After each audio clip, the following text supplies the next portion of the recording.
Saya selama 4 tahun di Mesir nggak pernah sekalipun minta uang sama orang tua, nggak pernah minta jajan, nggak pernah minta uang asrama, nggak pernah minta uang kuliah, nggak pernah minta tiket pulang. Bukan berarti saya fakir miskin dan duafa. Saya tidak kaya, tapi ayah ibu saya insya Allah mampu. Sampai ibu saya bertanya, kau masih hidup di sana? Masih, mak, saya bilang. Kenapa kau nggak pernah minta duit? Biarkan aku berdikari. Beasiswa saya 162 pon, 50 pon untuk sewa kamar, 50 pon untuk beli makan, 20 pon untuk beli buku, 20 pon untuk naik bis, 20 pon disimpan dalam buku, beli obat mana tahu sakit demam mencret. Namun minta sama orang tua saya nggak mau. Dari mana tiket pulang? Tiket pulang saya dari Al-Azhar, saya bawa ijazah LC, saya tunjukkan ke Al-Azhar, dapat tiket pulang. Saya tanya, ini tiketnya dari Kairo sampai Jakarta atau dari Jakarta ke Riau saya nanti beli tiket sendiri? Lalu orang Al-Azhar nanya, di belakang rumah kamu ada airport? Kalau ada airport, Al-Azhar akan nanggung dari Kairo ke Jakarta, dari Jakarta langsung ke dapur rumah kamu. Begitulah Al-Azhar memuliakan pendidikan agama. Al-Azhar dibiayai oleh wakaf. Tanah wakaf dibangun ruko, keuntungan 10% untuk pengelola, 90% untuk Al-Azhar. Di atas tanah wakaf dibangun rumah sakit, namanya Mustasfa Husain. Kawan saya suka makan cabai tapi malas ngunyah, masuk gul, jadi usus buntu, bengkak. Periksa ke rumah sakit, ini usus buntu, kalau sampai pecah mati, mesti dipotong. Begitu dipotong kena tagihan. Berapa biaya operasi? 2000 pon. Waktu itu 2000 pon kali 3000, 6 juta. Enggak punya uang. Begitu dikeluarkan kartu Al-Azhar, gratis. Begitulah hebatnya wakaf. Maka adik-adik pun nanti setelah tamat akan mengelola wakaf insya Allah. Selesai dari Al-Azhar, kami ketika musim haji kumpul di tanah suci Makkah. Disitulah saya ngumpul nanya kawan-kawan, al-bahru amamakum wal adu wara'akum. Di belakang kamu ada lautan. Al-bahru wara'akum wal adu amamakum.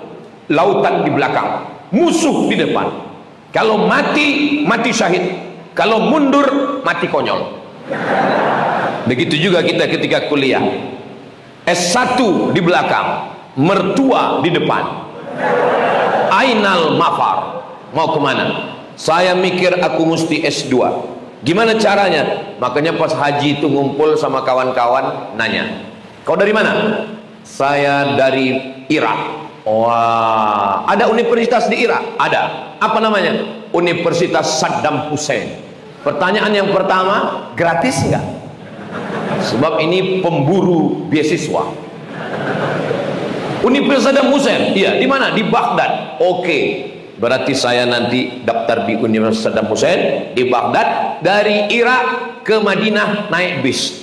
Berarti kalau dari Irak ke Madinah naik bis, bisa haji tiap tahun, jadi guide haji umroh, duitnya untuk biaya hidup, dan sekolahnya gratis. Tekad saya 2002 saya akan ke Irak. Sebulan sebelum saya berangkat, Universitas Saddam Hussein itu rata dibom sama George Bush. Maka presiden yang paling saya benci di dunia, George Bush. Hancur semuanya. Saddam Hussein digantung, universitasnya diratakan dengan tanah. Tapi saya tidak kehilangan semangat, karena saya masih punya beberapa calon. Maka kalian jangan pernah cuma punya satu calon. Selalu ada alternatif. Nah, makanya waktu ngobrol-ngobrol dulu, saya tanya, saya punya plan A, plan B, plan C. Kemudian saya tanya teman saya, kau dari mana? Aku dari India. Ah, gimana di India? India biaya hidup murah. dan tiap tahun bisa pergi haji untuk kerja, ngumpul duit untuk jangan minta sama orang tua. Oke, mantap. Apalagi kelebihan India, kita bukan cuma bisa bahasa Arab, bahasa Inggris juga lancar karena India Commonwealth jajahan Inggris. Apalagi kelebihan di India, kita bisa bahasa Urdu. Kya hal hai, ठीक है. Bagus juga. Artinya apa kabar, tike artinya bikhair, syukriya artinya terima kasih. Cuman India ini susah membedakan antara iya atau tidak. Iya pun gini, iya pun tidak. Oke, kalau gitu nanti saya akan ke India. Nanti di India kita belajar di mana saja. Cari hadis di Deoban, bisa juga di Nadwatul Ulama,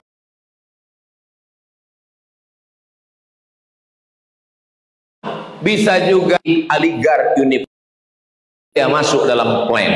Lalu kemudian mana lagi? Maroko masuk dalam plan. Plan saya waktu itu 4. Saddam Hussein, India, Sudan, 4. Begitu tua nyuruh pulang, 4-empatnya hancur karena sorga di bawah telapak kaki. Pulang, saya pulang. Setelah pulang 5 saya tetap pamit, aku mau S2, maka saya belajar ke Malaysia. S2 saya di Malaysia, University Kebangsaan Malaysia. Di Malaysia, badan saya di Malaysia, tapi hati saya tetap di Arab. Maka saya cuma belajar 6 semester. Di UKM saya 6 semester. Selesai itu saya tetap kirim berkas ke Maroko melalui yahoo.com. Saya kirim paspor, saya kirim ijazah, saya kirim transkrip nilai, datang kiriman. Abdul Somad diterima di Maroko, beasiswanya dari AMCI, Agence Marocaine Coopération Internationale. Saya pun terbang lagi dari Kuala Lumpur ke Rabat, turunnya di airport Casablanca. Ibu kotanya namanya Casablanca. Kaza artinya rumah, Blanca artinya putih. Casablanca rumah putih. Bahasa Arabnya Ad-Darul Bayda. Turun pesawat Darul Bayda. Mau beli tiket kereta api ke Rabat, karena Darul Hadis tempat saya belajar di Rabat. Begitu mau beli tiket kereta api, rupanya orang di sana tidak pakai bahasa Inggris. Itu ketemu, dia nanya, Safabiang, kaifa haluk? Kita cuman yes. Berapa tiket? Sengkong, 50 dirham, mata uangnya dirham. Akhirnya saya masuk ke Darul Hadis. Sekarang Kiai Haji Dr. Ahmad Faiz LCMA sedang berada di tempat saya belajar dulu di Darul Hadis.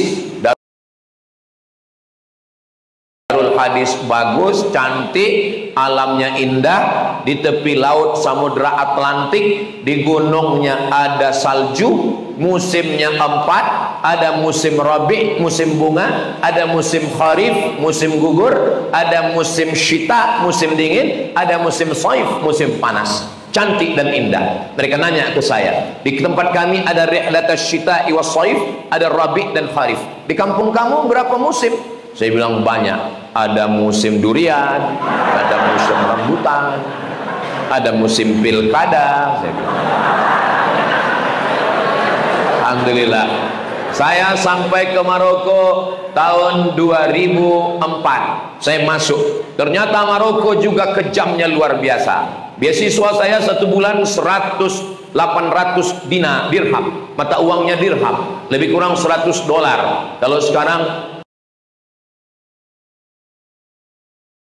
1,5 juta. Dan saya tinggal di asrama, maka saya gratis, nggak bayar asrama dan makan gratis. Asramanya ada 2 gedung besar.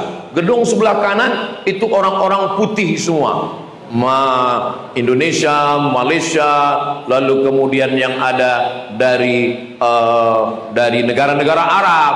Lalu kemudian yang kiri ini dari Afrika, Burkina Faso, Nigeria, Mauritania. Saya tinggal milih di asrama sekamar dengan orang Afrika.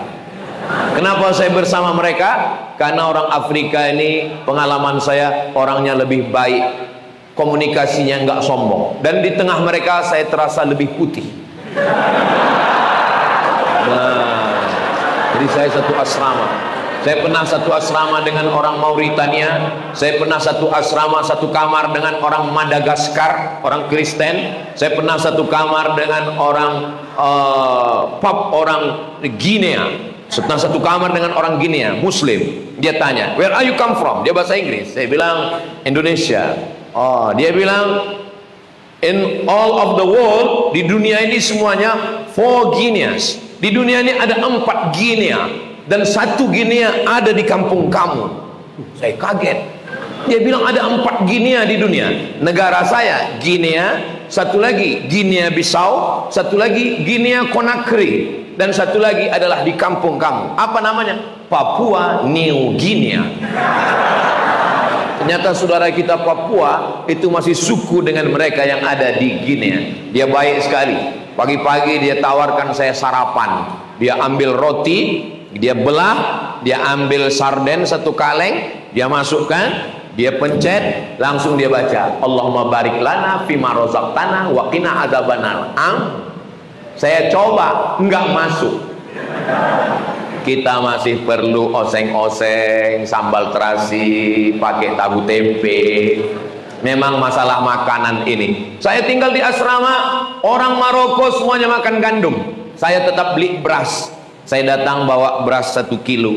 Teman saya yang dari Pakistan namanya Amar, yang dari Bangladesh namanya Abu Ahmad, ngejek saya. Abdul Samad, kamu masih makan nasi?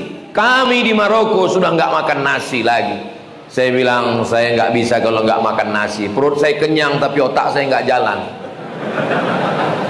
Seminggu setelah itu pas saya berdiri di kamar, saya lihat mereka di bawah mikul beras. Saya turun ke bawah. Kamu berdua Abu Ahmad dengan Ammar, kemarin kalian ngejek saya bawa 1 kilo beras. Kenapa sekarang kamu bawa ini 1 karung beras?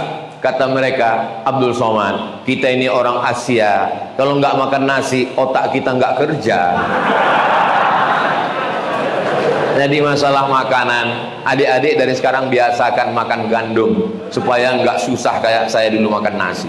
Nah, setelah itu saya pulang ke Indonesia. Cita-cita saya dulu tidak pernah tabligh akbar di tengah lapang orang ramai, nggak ada di pikiran saya. Pikiran saya dulu simple saja. Saya mau S1, habis S1 S2, habis S2 S3, setelah S3 saya mau jadi dosen, setelah itu saya punya duit gaji, setelah itu saya mau membahagiakan ayah dan ibu saya. Cita-cita tertinggi saya bukan dosen, bukan ustadz, bukan apapun. Saya cuma mau membahagiakan orang tua. Ternyata apa yang terjadi?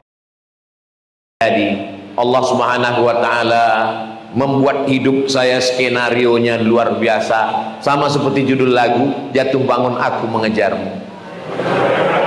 Saya pulang dengan membawa 2 ijazah, sebelah kiri LC, sebelah kanan MA. LC, MA.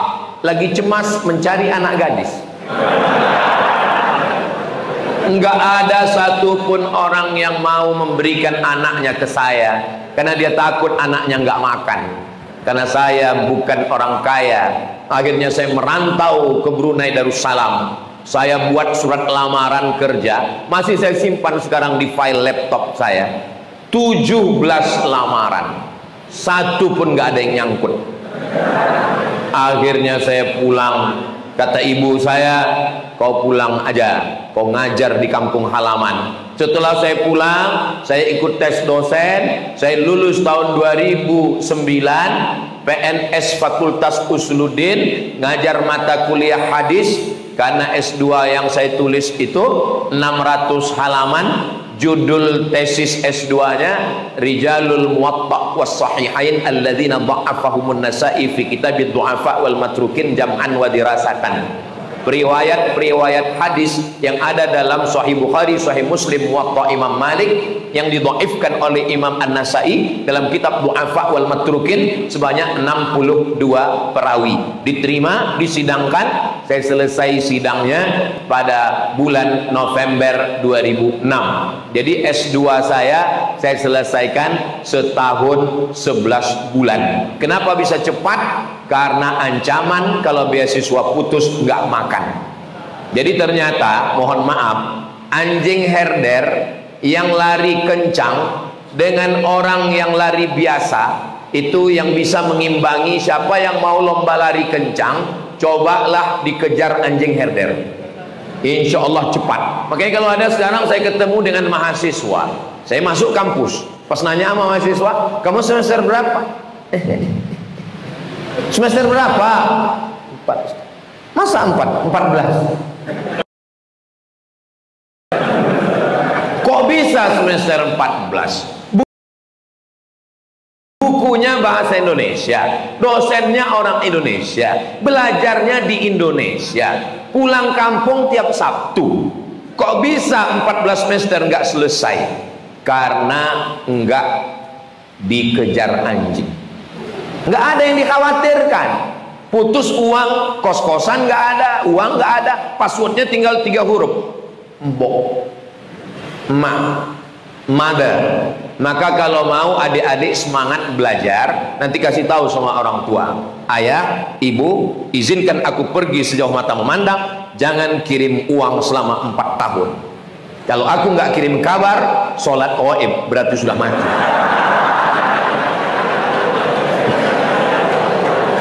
Saya nggak suka dengan anak-anak muda karena menerima uang dari orang tua, gaya-gayaan di kampus, bawa motor, knalpotnya disunat, bunyi knalpotnya beb beb beb beb beb beb beb. Setiap ketemu sama mahasiswa, beb. Alhamdulillah di Ma'had Tahfiz yang Yambok Al-Quran semuanya laki-laki, ustaznya laki-laki. Berarti kalian sama dengan saya. Saya 4 tahun di Mesir gak pernah pacaran, gak pernah kenal sama perempuan. Kenapa? Karena mahasiswa Indonesia cuma 2.474 orang. Laki-lakinya perempuan cuma 300 orang. Persaingan ketat. Saya termasuk yang tereliminasi. Adik-adikku sekalian, kalian jangan berkecil hati. Gak usah pikirkan omongan orang. Kalau kalian keluar nanti orang pasti akan nanya, sudah punya pacar belum? Belum. Hari gini nggak punya pacar, apa kata dunia? Jangan hiraukan. Terus apa jawaban kami? U'izuka bi kalimatillahi tammati min kulli syaitanin wa hammah wa min kulli 'ainin lamah. Kalau dia terus ngejek juga, jawab lembut saja, bacakan pepatah. Anjing menggonggong, kapilah berlalu. Apa? Kau bilang aku anjing? Iya, kau anjing Ashabul Kahfi. Saudaraku yang dimuliakan Allah, adik-adik sekalian, kalian belajar aja yang serius. Ngapal Quran nggak bisa Ustaz. Kemarin kami pulang, kalian pulangnya cuman 10 hari Ramadan, 10 hari Syawal, 20 hari dalam setahun. Iya, tapi pas kemarin pulang bertamu ngelihat wajah dia.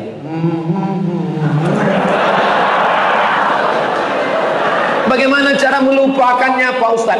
Kalian paling mudah melupakan. Kenapa? Karena sebelum tidur malam kalian pejamkan mata. Innallaha la yastahyi an yadhliba mathalan ma ba'datan fa ma fawqaha fa ammal ladzina amanu fa ya'lamuna annahu lakum rabbihim wa ammal ladzina kafaru fa yaquluna ma'adza aradallahu bi hadzal mathala yudillu bihi katsiran wa yahdi bihi katsiran wa yudillu bihi illal fasiqin. Lama-lama dia hilang. Enggak juga hilang. Allahu la ilaha illa huwal hayyul qayyum.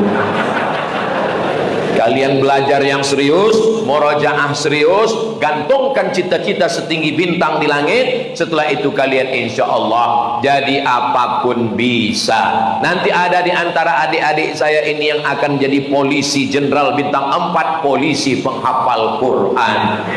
Kalian jadi babinsa, babin kamtipmas, dan komandan tentara, panglima yang hafal Quran. Kalian akan ada pilot. Saya bermimpi nanti kalau saya naik pesawat, saya tidak lagi mendengar suara musik lagu-lagu di dalam pesawat, tapi yang saya dengarkan adalah suara tarannum Al-Quran. Karena pilotnya adalah penghafal Al-Quran. Saya memimpikan nanti ketika sedang sholat di masjid, saya tidak lagi disuruh maju ke depan. Sekarang kalau ada acara pengajian, ada Kapolres, ada polisi, ada tentara, ada dandim, ada danramil, ada bupati, ada wali kota, selalunya ustaz disuruh ke depan. Saya bermimpi di masa akan datang ketika sedang berbaris, bupati, wali kota, gubernur tidak lagi memerintahkan orang lain, dia sendiri yang akan maju ke depan. Dan ketika ditanya siapa dia, dia adalah bupati, gubernur, wali kota, alumni yang bu Al-Quran.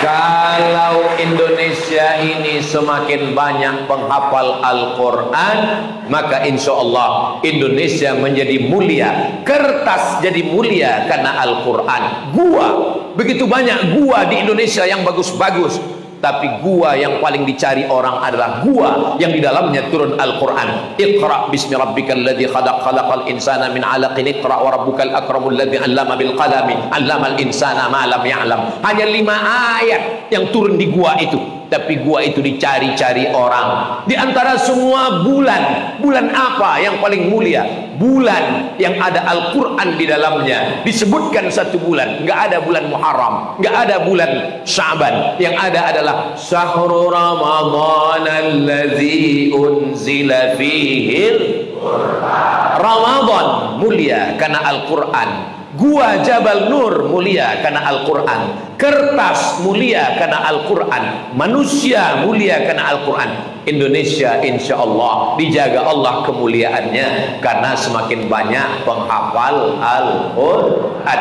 Wa idza quri'al Quran, kalau Quran dibacakan, fastami'u lahu, dengar baik-baik, wa ansitu, diam, la'allakum turhamun. Ketika Quran dibacakan, turun rahmat Allah subhanahu wa ta'ala. Quran dibacakan di rumah, turun rahmat di rumah. Quran dibacakan di kamar, turun rahmat di kamar. Quran dibacakan di Indonesia, dari Sabang sampai Papua, sanadnya tersambung kepada Mbah Arwani Kudus, sampai kepada Imam Hafs an Asim, sampai kepada Sayyidina Ali, sampai kepada Sayyidina Utsman, sampai ke Sayyidina Zaid bin Thabit, sampai kepada Sayyidina wa Maulana Muhammad sallallahu alaihi wasallam.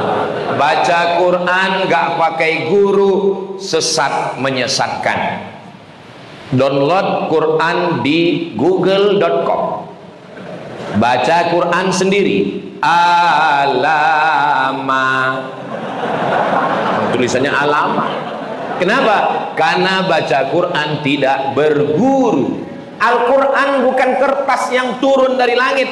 Al-Quran adalah suara. La tuharrik bihi lisanaka lita'jala bih. Inna alaina jam'ahu wa qur'anah. Kami yang membaca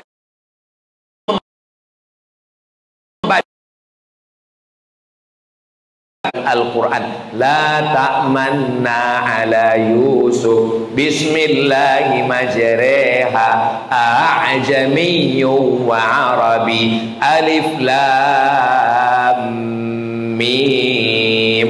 Syekh Muhammad Mutawalli Asy'arawi komplain ke guru mengajinya. Dia bawa Al-Quran 2. Kenapa yang ini dibaca alam nasrah? Kenapa ini dibaca alif lam mim?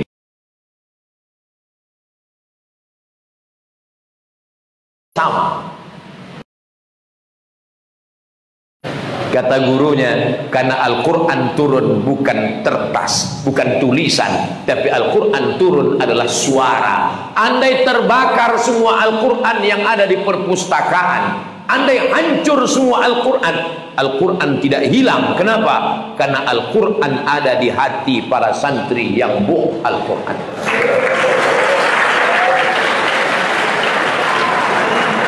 Aku nikahkan engkau dengan anakku dengan mahar mengajarkan Al-Quran. Itulah yang paling indah di antara semua terindah. Begitu jam 2 malam orang bangun, dia dengar suara. Loh, jam piro iki mas? Masih jam loro, masih jam 2. Kenapa suara mikrofon masjid toa sudah bunyi? Bukan dari masjid. Terus dari mana? Anak kita sedang murojaah Al-Quran. Bismillahirrahmanirrahim. Ar-Rahman 'allamal Quran, khalaqal insan, 'allamahul bayan. Apa kata si ibu mertua? Lihat tuh mantu kita, baru pertama dia menikah sudah mengajarkan Al-Quran. Kamu sudah 30 tahun jadi suamiku, gak pernah jadi imam Al-Quran. Pelan-pelan mereka melihat pintu kamar anaknya terbuka sedang tahajud. Begitu dilihat, rupanya TV belum mati. Karena mantunya bukan alumni dari Yambo Al-Quran. Kalau dia alumni Yambo, dia pasti bangun tahajud malam. Karena dia sudah terbiasa bangun tahajud malam. Dia pasti akan murajaah, mengulang hafalannya. Adik-adikku sekalian, kalian orang paling beruntung, kalian orang paling mulia. Andai waktu boleh terulang kembali, seandainya lan tarji'al ayyamul lati madat, yang lalu tidak bisa terulang. Ala laita syababa ya'udu yauman, andai masa muda bisa kembali. Kalaulah umur saya mundur lagi kelas 6 SD. Seandainya saya sekarang ini kelas 6 SD ini, nanti mau tamat SD bulan Mei 2025. Lalu Ustaz mau kemana?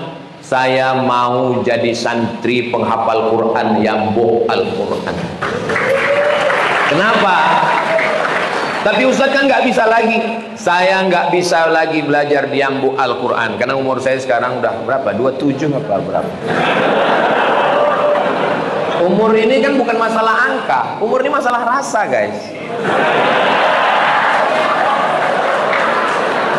Saya nggak bisa lagi masuk Yambo, tapi anak saya Sami Ahmad Mesbahi Ibadillah nanti saya mau masukkan ke Yambo Al-Quran. Saya kirim jadwal ke istri saya. Jadwal saya selama 4 hari di Jawa Tengah, mulai start pertama hari ini Jumat, Sabtu, Ahad, Senin baru saya pulang. Gak boleh lebih dari 4 hari. Kalau lebih 4 hari dikhawatirkan buka cabang.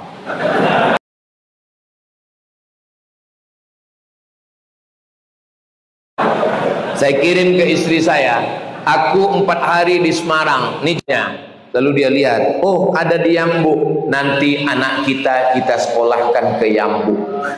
Itu sudah janji. Kalau panjang umur saya yang akan mengantarnya ke Yambo. Kalau umur saya tidak panjang, semua sudah mendengar saksi, sampaikan. Ingat, dulu Ustaz Somad pernah ngomong bahwa ingin anaknya supaya kalau dia ngapal Quran, sanad Qurannya tersambung ke Mbah Arwani Kudus. Almarhum ma'aman ahad. Orang akan bersama dengan siapa yang dia sayangi. Memang saya nggak pernah ketemu dengan Mbah Arwani, tapi saya selalu mendengar namanya disebut-sebut para penghafal Quran. Kalaupun sanad keilmuan saya tidak tersambung, tapi saya ingin sanad keilmuan hafalan anak saya Al-Qurannya nyambung sehingga dapat syafaat. Penghafal Quran ini bisa memberikan syafaat. Iqra'ul Quran, bacalah Al-Quran, fa innahu ya'ti yaumal qiyamah. Quran ini nanti akan datang pada hari kiamat. Syafi'an li ashabi, memberikan syafaat kepada orang yang membacanya, dan orang yang menghafal itu pun bisa memberikan syafaat. Nanti adik-adik sekalian memberikan syafaat syafa'an? Tentu saja ring satu orang-orang yang terdekat dengan kalian. Siapa yang pertama kalian berikan syafaat ketika Allah bertanya kepada kalian, hai penghafal Quran, siapa yang mau kalian berikan syafaat? Kalian akan berikan ke ibu kalian, ke ayah, ke istri, ke anak, ke mertua. Setelah semuanya dapat, mudah-mudahan ada di antara kalian yang masih ingat. Oh, satu lagi belum. Siapa? Ustaz Somad. Mudah-mudahan di antara 1.200 santri ada yang ingat dengan Ustaz Somad, insya Allah. Dari bunyi aminnya kelihatannya nggak banyak yang setuju. Bukan begitu Ustaz. Mereka orangnya tawadhu, rendah hati. Selama 1 tahun di pondok, keluarnya cuma 20 hari. Kalian selamat dari YouTube, Instagram, Telegram, miligram, kilogram, WhatsApp. Kalian selamat dari mata yang melihat perbuatan maksiat. Masa Ustadz Somad? Ustadz Somad kan Ustadz. Masa Ustadz Somad matanya nggak terjaga, nggak terpelihara? Kalau Ustadz ngisi pengajian, perempuan kan nutup aurat. Memang betul. Tapi saya hari ini sudah 2 kali naik pesawat. Dari Pekanbaru ke Jakarta transit 2 jam. Dari Jakarta ke Semarang. Selama di pesawat, tadi saya nunduk waktu mau masuk pesawat, nunduk. Dia kan tetap nanya, Bapak kursinya nomor berapa? Adik-adik sekalian, matanya terjaga, terpelihara, maka insya Allah yang ada di mata kalian Al-Quran, yang ada di pikiran kalian Al-Quran, yang ada di hati kalian Al-Quran. Al-Quran yamshi 'alal ard. Kalian adalah Al-Quran yang berjalan di atas muka bumi Allah Subhanahu wa ta'ala. Dulu waktu saya masih kecil, masih SD, di kampung saya ada penghafal Quran. Diundang ke rumah, dikasih makan, dibawa masuk ke kamar, dibawa jalan ke dapur, dibawa jalan. Saya nggak ngerti, saya tanya, kenapa dia dibawa ke ruang tamu, dibawa ke kamar? Untuk ngambil barokah Al-Quran, bekas tapak kakinya, bekas dia duduk, bekas minumnya, bekas makannya. Begitulah orang di kampung saya memuliakan Al-Quran. Selama kalian memuliakan kalam Allah, tu'izzu man tasha wa tudhillu man tasha biadikal khair innaka ala kulli syai'in qadir. Harimau mati meninggalkan belang, gajah mati meninggalkan gading, manusia mati meninggalkan kredit, manusia mati meninggalkan hutang. Tapi adik-adik sekalian, kalian meninggalkan nama yang baik. Nama ayah kalian berubah. Itu ayah siapa? Ayah penghafal Quran. Itu ibu siapa? Ibu penghafal Quran. Itu istri siapa? Istri penghafal Quran. Itu anak siapa? Anak penghafal Quran. Nama saya yang selama ini panggil orang Ustadz Abdul Somad, datang pada penghafal Al-Quran, menempel Al-Quran. Jadi adik-adik sekalian, sesuai dengan nama-nama Yemen, ada di antara kalian yang dapat belajar nanti ke Darul Hadis. Ada yang belajar ke Darul Mustafa Habib Omar bin Hafiz. Ada yang belajar ke Rubat Tarim Habib Salim Syatiri. Ada yang belajar ke Ma'had Imam Asy-Syafi'i. Ada yang belajar ke Ahqaf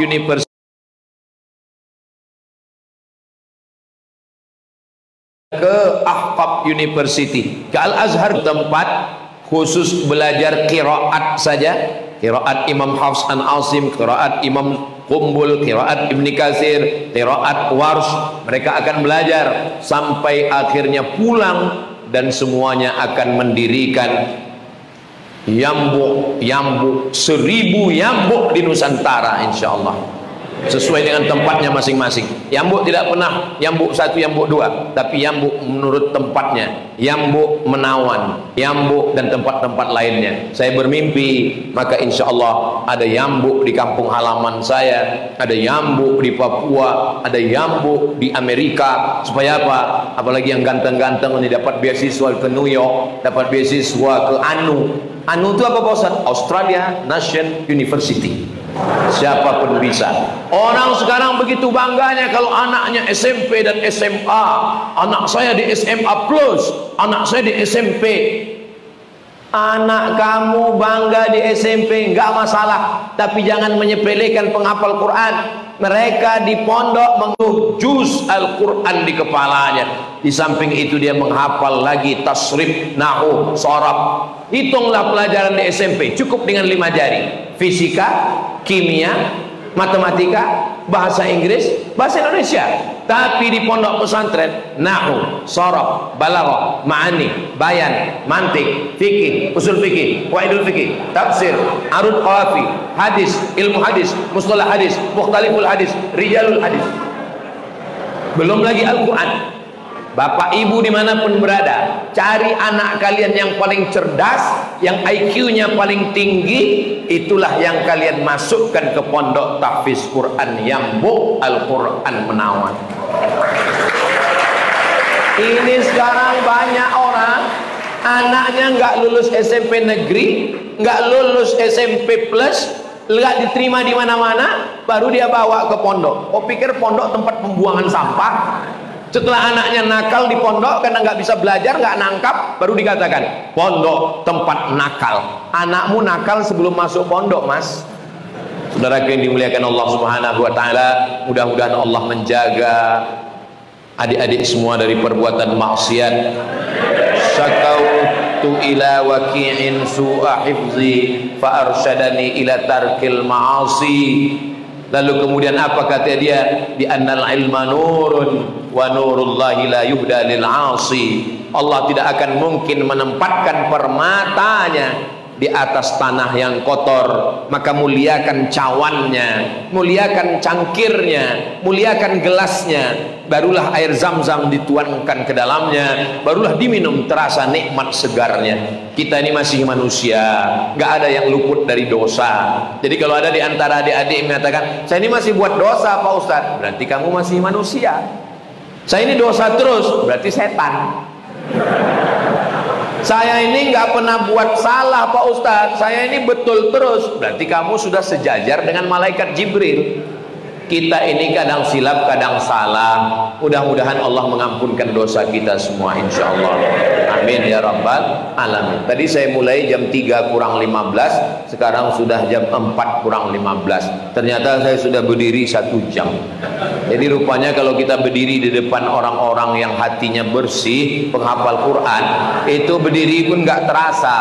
Tapi kalau kita berdiri di tempat orang yang hatinya kotor, pikirannya suntuk, bawaannya ngantuk. Saya seingat saya dulu kalau di pondok, banyak santri yang nggak bisa tegak kepala, nunduk aja, entah karena hafalannya berat atau karena digoda setan. Tapi di Yambuk saya lihat semuanya cerah, semuanya cerdas, semuanya semangat. Salamnya pun semangat luar biasa. Mudah-mudahan semangat terus sampai akhirnya kalian adalah anak-anak yang sukses, tongkat pelanjut perjuangan Indonesia ke depan, insya Allah. Itulah yang dapat saya sampaikan. Terima kasih segala perhatian, mohon maaf segala kesilapan. Saya ucapkan selamat Hari Guru. Semoga Bapak Ibu Guru pahlawan tanpa tanda jasa, pahlawan yang terus berjasa. Hidup boleh berhenti, tapi amal jariah kalian terus mengalir walau sudah mati. Akhirnya saya tutup dengan pantun penutup, menangkap puyuh di Bukit Selasih. Thank you dan terima kasih. Banyak kata-kata saya tidak berkenan di hati, menyinggung perasaan. Saya Abdul Somad mohon maaf kepada Kiai, kepada majelis guru. Aqulu qauli hadza astaghfirullah li wa lakum. Wassalamualaikum warahmatullahi wabarakatuh.